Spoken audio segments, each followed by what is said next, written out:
Actually, I featured John's blue-white Delver list with no equipment in my column this week. So if you want to go check that out, you can see what Penick is doing here. All right, so end of turn, he's going to throw Thought Scour down on himself, revealing a Gut Shot and one of the best cards in this matchup, which is a Geist. We have a Delver, though.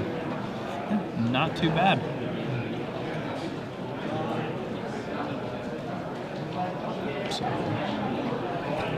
Delver Secrets comes down. Let's see what Luke Comeau can do against this guy. He's going to start the game off with a Ponder, trying to set up some of those crazy miracles. I see a Blade Splicer there. But no white mana. I don't see any white mana right now. I see one of it. Yeah, he's running one Comeau and one Gideon Jura as a Planeswalker package to end the game. Great control aspects to a mid-range deck where, because you're running things that go over the top, you need to have a couple of those Planeswalkers to help protect the whole strategy.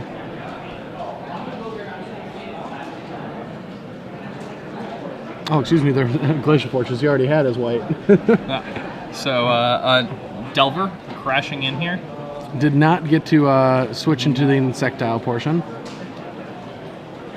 But there's the Geist. So Luke does have one Whip Flare in his deck, but I don't know if he has access to it right now. But there comes a Blade Splicer, bringing down a 3/3 Golem that has first strike at the moment. Not the worst card.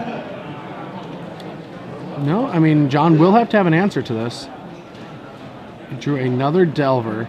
So it's not actually the worst position to be in. You do have a Gut Shot to deal with the Blade Splicer if Luke plays a Restoration Angel and you don't have Mana Leak up.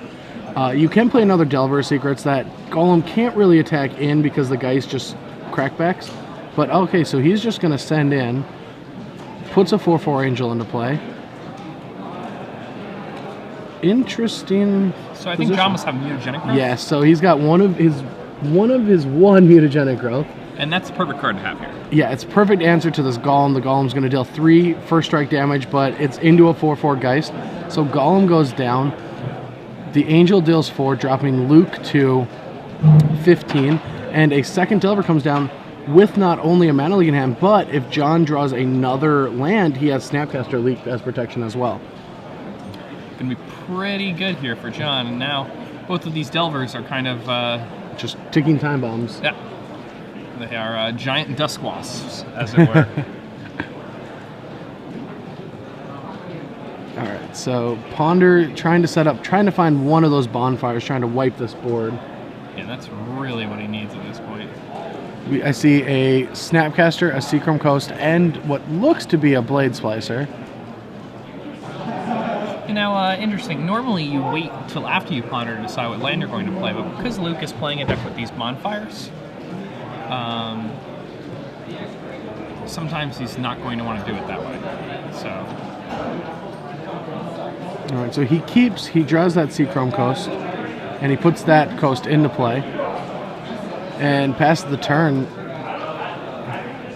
I almost like it. I mean, I don't really like attacking the Blade Splicer, but what's that Blade? I guess that Blade Splicer holds back the Delvers, yeah. So if they don't flip, it holds the Delvers back. Didn't hit yet again. Another Snapcaster Mage for John Penick here.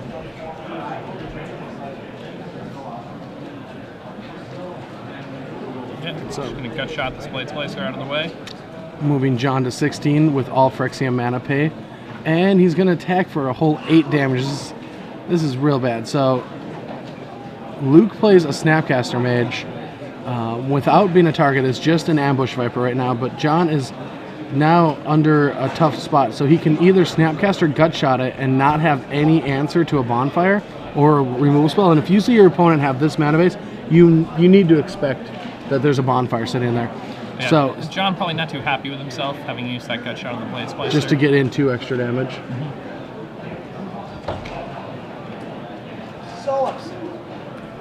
But here, you know, it's not even that bad to trade your Geist for the Snapcaster here, because even though the Delvers are just 1/1s right now, they have a lot of potential damage built into them, and you know, Luke will still have an empty board after this attack. And this is the he's Walker going to be turn. dropping a 9. Yeah. This So is you need to have your Mana Leak up. Yeah. Ooh, all right. We're, again, no guts, no glory, but you can see it in John's posture that he's like, well, this might be a mistake. I feel like I am below 50% to be happy about this play. This is Luke's opportunity to take advantage of a tapped out Delver player. With only a Snapcaster and a Mana Leak, you can easily take control of this game if you can wrath this board. If this board gets taken care of, well, you need that one of Whip Flare. So he shuffles, digging for a Whip Flare. He's got access to 1, and now I do like the saying, you can't get a miracle if it's not in your deck, but we need him to not draw a miracle right now. We need the one of Whip Flare.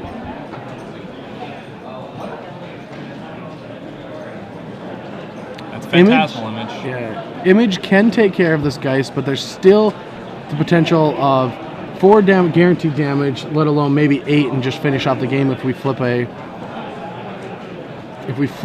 a spell, an instant or sorcery off John's top of deck. This game is over. All right, we hit a probe, and Luke Comeau picks it up. Now, John's sideboard is a normal Delver player. He's got access to 2 negates. Not that normal. They've been slowly moving this way. I guess not. He's got a Torpor Orb and 2 Spectral Flights. So when he plays against the green decks, he's like, well, my Snapcasters aren't that great. We want to invest into spells that actually can take advantage of the way that my deck's built. So he can do that. He's got a Stony Silence because no one likes losing to Trading Post. No one does. It's a sad time when it happens. Yeah, but we have 2 negates and 2 Tomeos that are very good in this matchup that will definitely be coming in. Like gut shots aren't really that great here. The Mutagenic Growth's pretty decent actually because it does beat a Blade Splicer for a Geist. But I'm more interested in Luke's sideboard. So Luke is all over the place. He's got so many one-ofs. I'm just going to list it all off. He's got a Batterskull, a Whip Flare, a Gideon, another Tomeo, 1 of Zell's Conscripts, 2 Oblivion Rings, a Revoke Existence, a Steel Sabotage, a Divine Offering, a Dissipate, and a Negate, and 3 Purges. So of all of this stuff, I think a Whip Flare, a Gideon, probably the Divine Offering come in. So not many cards. So the Entreat the Angels should come out. I don't think that's that great of a card in this matchup. No, I mean, to be honest, the only card I really want here is Whip Flare. I like Gideon in this matchup. You run a bunch of ways to deal with it, and then you slam a Gideon. That picks off the Restoration Angels or the Delver Secrets. Now, I know that John's playing Talran, but most blue-white Delver decks are running Restoration Angel these days. So you get to pick those off with your Gideons. You run a control package that you're trying to get to a point in the game where you can end it with a spell, and you don't want to keep 1-for-1 in your opponent, and that's what Gideon really does. Deal with the Geist and let the Gideon pick up the rest of the slack. So with that, you probably want to bring in a Divine Offering so you have access to kill a Pike.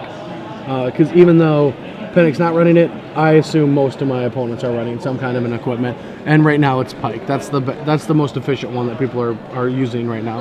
Yeah, now something that's interesting is John, in online tournaments last week, he had 2 Sword of War and Peace in his sideboard. Interesting. And those have been replaced with Spectral Flights this week. So maybe John was, post-board, he would play against people and they had Divine Offering a sword that he had brought in for the matchup, and he was like, oh, that's kind of obnoxious. But what if I just Spectral Flight the Snapcaster Mage against their green deck? What are they going to do? Well, the most important thing that Spectral Flight does right now is it gives wings to your creature when your opponent's trying to Thragtusk Cavern you. They're like, well, I'm going to use these Thragtusks to beat your Geist, and you're like, whatever, I'll just give them wings. We'll pop a Red Bull and fly right over your Geist, or right over your Thragtusk. Yep. You might gain 5 life, but I'm going to deal you 8 next turn, and now you're in the same position with 3 less life. I'm going to attack you for 8, and I have Mana Leak Mid open, because it costs 2, yeah. So we're getting ready for game 2 here. Luke's going to be able to be on the play because he is in a rough matchup as well as down a game. That is 1 fantastic beard, by the way. That's 2 fantastic beards, by the way. Yeah, I mean, there are a lot of beards on the right side of the screen right now. There's John over there on the beardless side of the table. All right, they both keep. Sulfur Falls comes down for Luke. Does John have... I see a Ponder, but does he have the Delver of Secrets? Looks like he has a Gitaxian Probe, so that may happen before anything else. Alright. Probe is going to reveal Luke's hand of... Ooh, wow. Desolate Lighthouse, a Plains, a Snapcaster Mage, a Restoration Angel, Bonfire, Gutshot. So, Luke definitely wants his opponent to have quite a few Snapcaster / Delvers.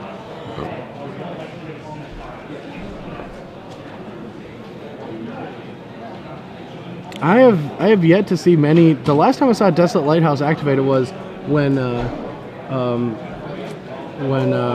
what was who beat me again in the finals of Minneapolis? Christian Calcano. Yeah, Calcano beat me with Lighthouse. Well, he had it in his deck. He beat a top 4 opponent with a miracle. Lighthouse is on his opponent's turn, flips a Bonfire. And I'm like, I have no chance of beating this guy. But yeah, when you're doing that, too good to be true. So, Penick gonna go ahead and Ponder. And he keeps. That's never good when the Delver deck keeps after they probe you. Yeah. Yes, this makes it cards beats This is a stumble, though. But he knows that his opponent just has kind of a do-nothing hand. He does want to put some pressure on him before he just starts. If they play draw go, like that Desolate Lighthouse can just take over the game. It's going to take a while for that to happen, though. John's deck is... Ray's hand is just full of spells at this point. There's a Geist of St. Traft. That's going to make Luke either need a Miracle or 2 more lands to use that Bonfire. But he did draw Whip Flare. Alright, so Whip Flare comes down. No Mutagenic Growth. But Luke is short mana, so this is a good opportunity for John to try to take advantage of this.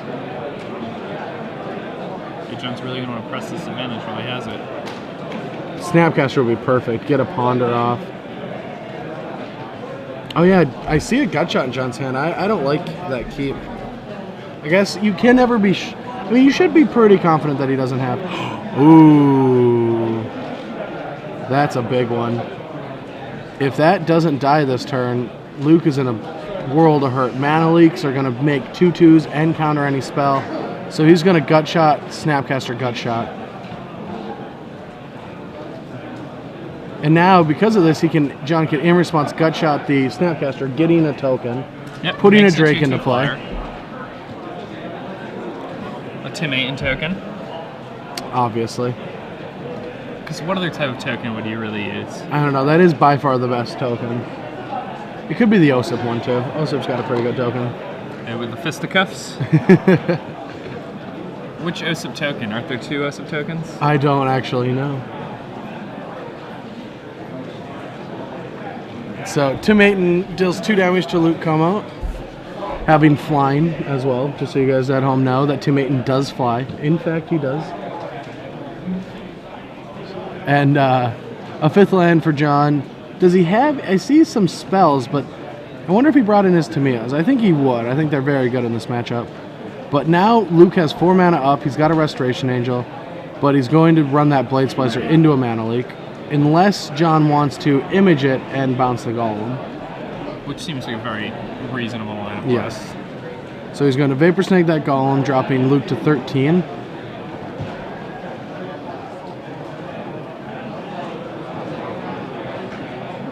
And another Gutshot. So Tim-8 gets in, dropping Luke to 11. And Image hits the board, creating a 3/3 Golem. Pretty nice for John. So now what this does is even if Luke plays that Bonfire for X equals 2, John can let it resolve and still have a board presence.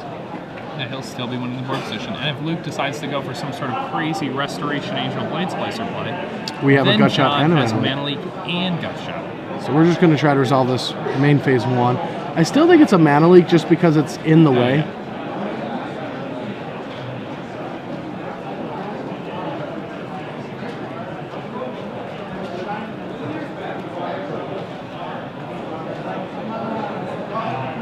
Ooh, a Geist. But not too bad. he could play Geist, forcing Luke to Bonfire and bounce that Geist back to his hand. I do like that play. He does want to, you know, keep the pressure on, so just attacking with every creature in play seems like the best move.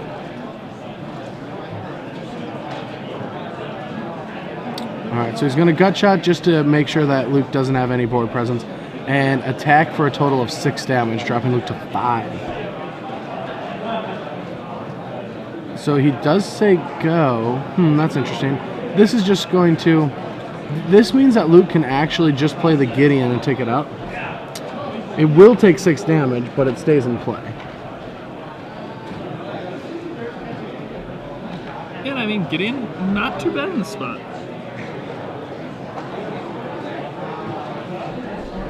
There could definitely be worse cards for Luke to play here. Wow, Whip Flare off the top. Not going to deal with everything, but he can Whip Flare the 2 creatures and Divine Offering the Golem. And this lets him play a little bit around Mana Leak. Deal with half the board with 1 spell and Mana Leak. So even if John does have a Mana Leak, he gets rid of half of the damage. So, alright, so Divine Offering is going to take care of the Golem. And John's just going to be forced to play out that Geist.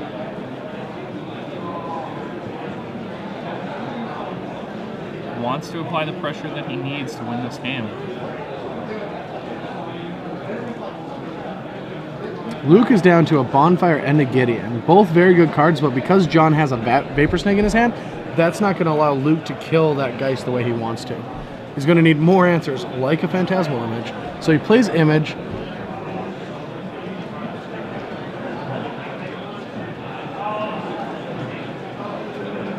John respawns with Vapor Snake. That's going to force the Phantasmal Image just to die, because there's no target in play.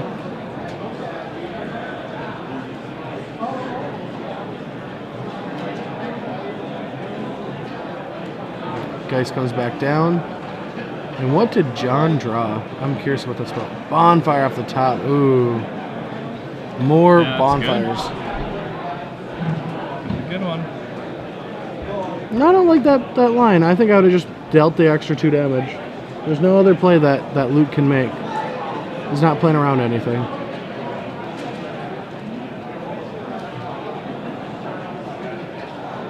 Geist number 2. Alright. Slams Bonfire. Mutagenic Growth and the game is over. Wow, that was a top deck. John Penick able to take that one down. Yeah, wow. 2-0. John Penick's blue-white Delver deck.